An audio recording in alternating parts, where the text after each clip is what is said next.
Bismillahirrahmanirrahim. Today we are going to talk about three great ideas, truth, beauty, and goodness. But in today's lecture or talk, I'll be concentrating only on truth. These are two couplets of Allama Iqbal, Yaqeen misle Khalil Atish Nashini, Yaqeen Allah Masti Khud Guzini. That is, when there is strong faith and conviction, one can sit in the fire like Abraham. And faith gives you a kind of abandonment, and one is totally suffused with love of God. And then the second couplet is Sune tehzeeb hazar ke giriftar, gulami se battar hai be yakini. That is one who is enamored by the modern civilization. Let him remember that slavery is not that bad as is lack of faith. Why do we need to study these ideas? To be a human being is to be endowed with the proclivity to philosophize. Every human being who has a thinking mind wants to find out. He is curious to know what is the nature of things. So, philosophy's chief concern is ideas. While deliberating upon ideas, three results ought to be kept in mind. First of all, one should move towards clarity. Then one should move towards increased awareness, and then one should try to establish a relationship between or among the important ideas. And once we look at the ideas, we will find that not all these ideas are separately compartmentalized. They are all linked up with each other. So there are two sets of ideas: truth, goodness, beauty is the first set of ideas, liberty, equality, and justice belong to the second set of ideas.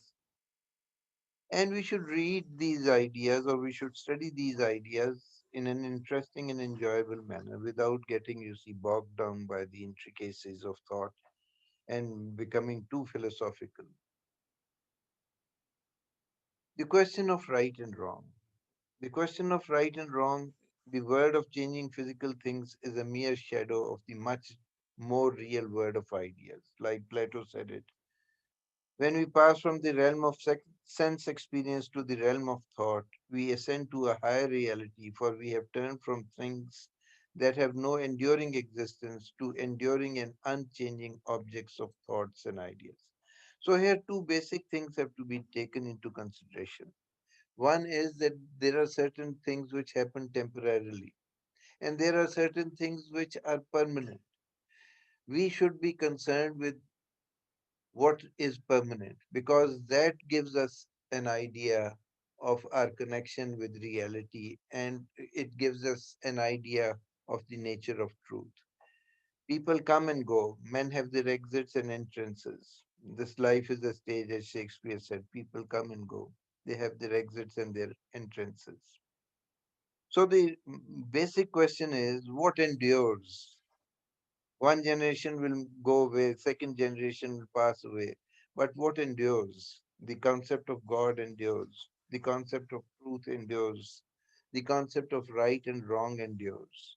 So one has to be concerned with what is permanent, what is real. Now, as I mentioned earlier, there are two sets of ideas. The first set of ideas is comprises truth, goodness, and beauty, and the second set of ideas comprises justice, liberty, and equality.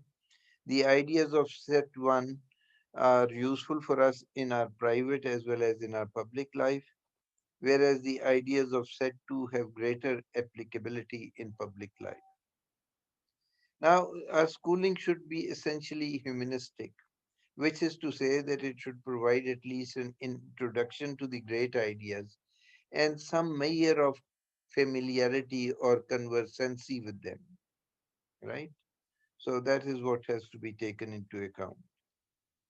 Now, there are people who are very skeptical. There are people who are moderately skeptical. By skeptical means is meant that is they have doubts about certain things, about the veracity, about the truthfulness of certain things. So there are three forms of skepticism. One is mild, the other is moderate, and the other is extreme form of skepticism. That is, when one is not at all bothered with truth, he is so skeptical that he is not ready to listen to anything. So the ideas, they fall into two categories. First of all, one must be moderately skeptical, not more than that, because moderate skepticism helps you in moving towards truth, in discovering truth.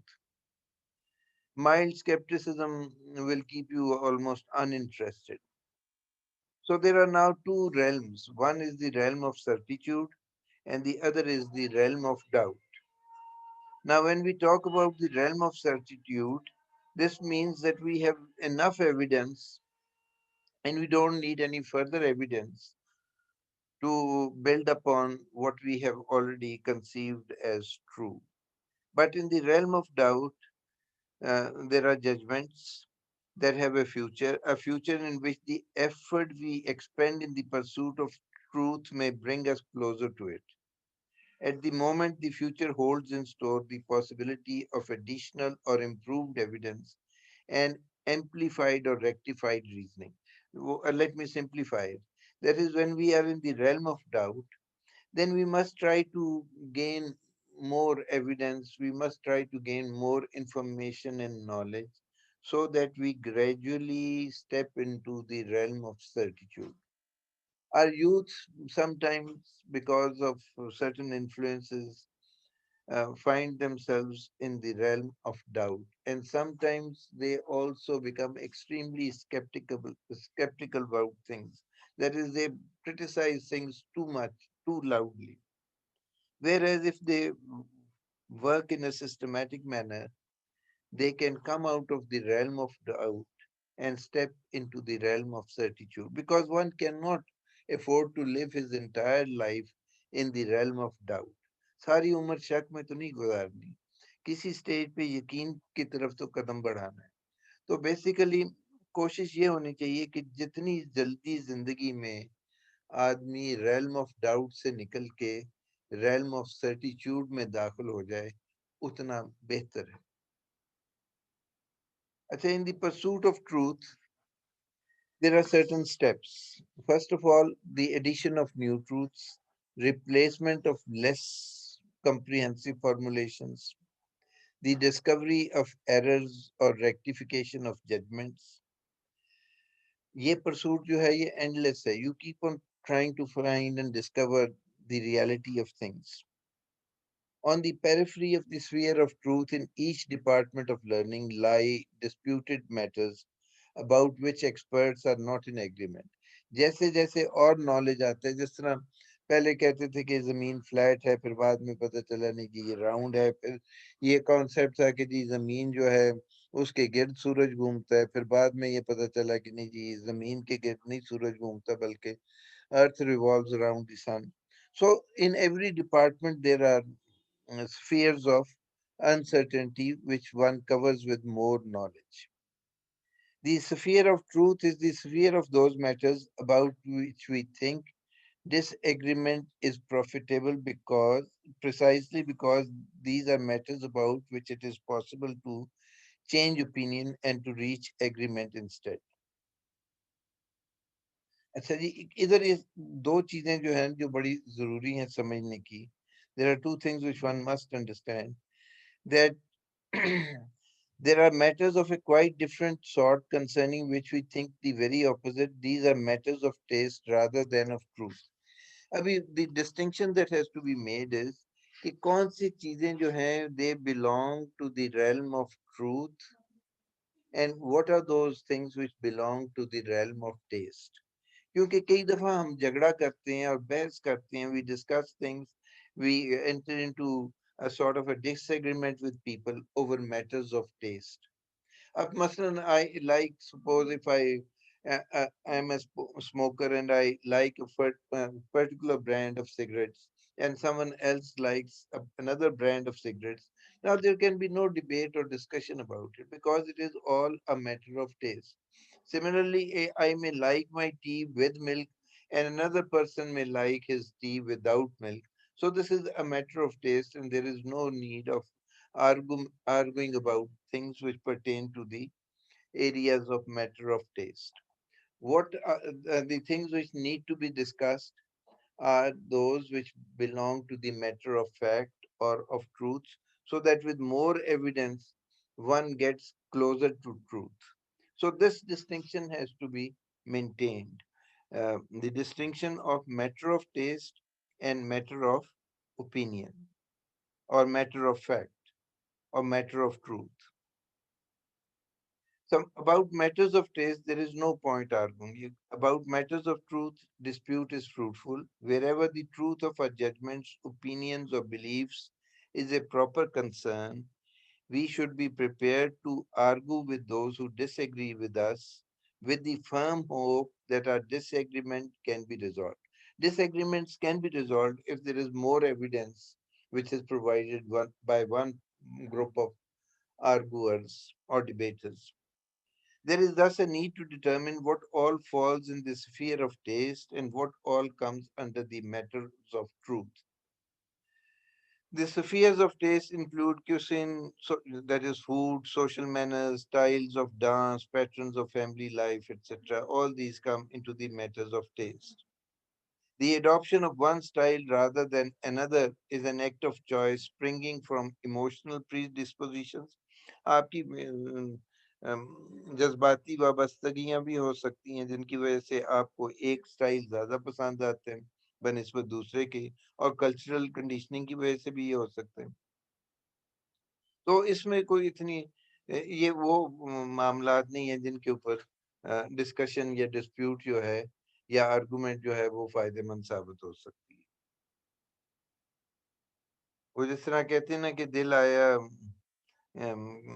गदी पे तो परी क्या चीज तो it is a matter of taste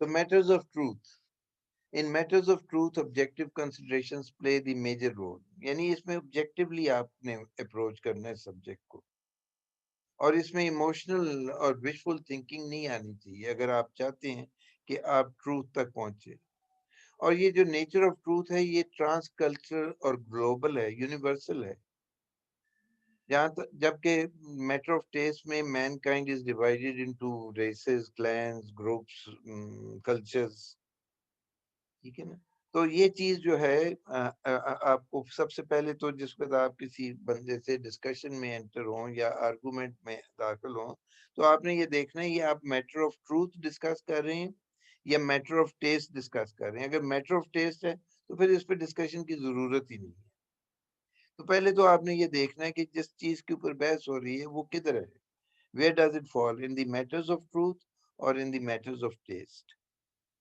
as to the assigning of religion and philosophy a place in the compartment of truth and taste, three things must be kept in mind. जब हम religion और philosophy की बात करते हैं, तो तीन चीजें जो हैं वो जहन में रखनी पड़ेंगी. It is judgment that is genuinely disputable, therefore it belongs to the sphere of truth rather than of taste. पहले तो आपको determine करना पड़ेगा कि ये जिस चीज के बारे में आप डिस्कशन कर रहे हैं ये स्फीयर ऑफ ट्रूथ को बिलोंग करती है या स्फीयर ऑफ टेस्ट को बिलोंग करती है अगर ये मिली जुली है तो फिर आपको सेग्रीगेट करनी पड़ेगी कि ये हिस्सा जो है ये ऑब्जेक्टिवली इसको डिस्कस करने वाला है और टेस्ट वाले को आपने नहीं डिस्कस करना तो हमेशा रैशनल मींस एम्प्लॉय करने पड़ेंगे आपको for the resolution of differences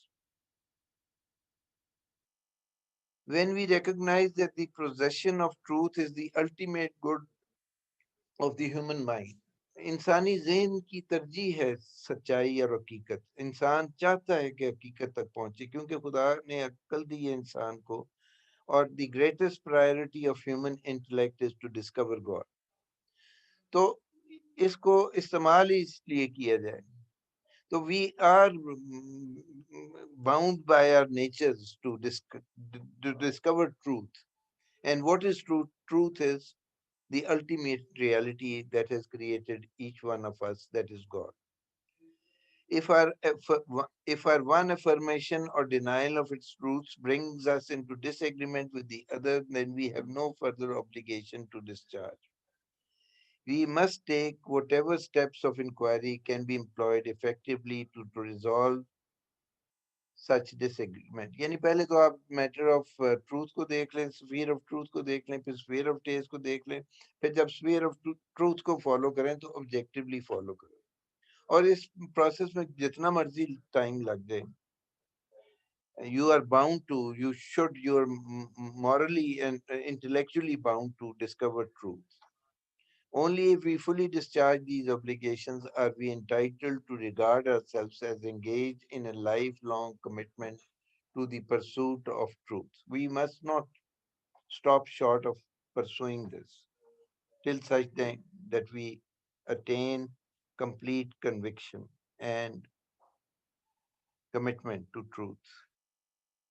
So this was just a general discussion. इसमें मेन पॉइंट्स ये हैं कि आपको सबसे पहले देखना है कि मैटर ऑफ टेस्ट कौन से हैं, स्फीयर्स ऑफ टेस्ट कौन सी हैं, फिर आपने देखना है स्फीयर ऑफ ट्रूथ या स्फीयर ऑफ फैक्ट क्या है, फिर लॉजिकली डिस्कस करना है. अब अगली दफा हम डिस्कस करेंगे ब्यूटी क्या चीज है और इसका रिलेशनशिप ट्रूथ के साथ क्या है. Thank you very much for today. God bless you.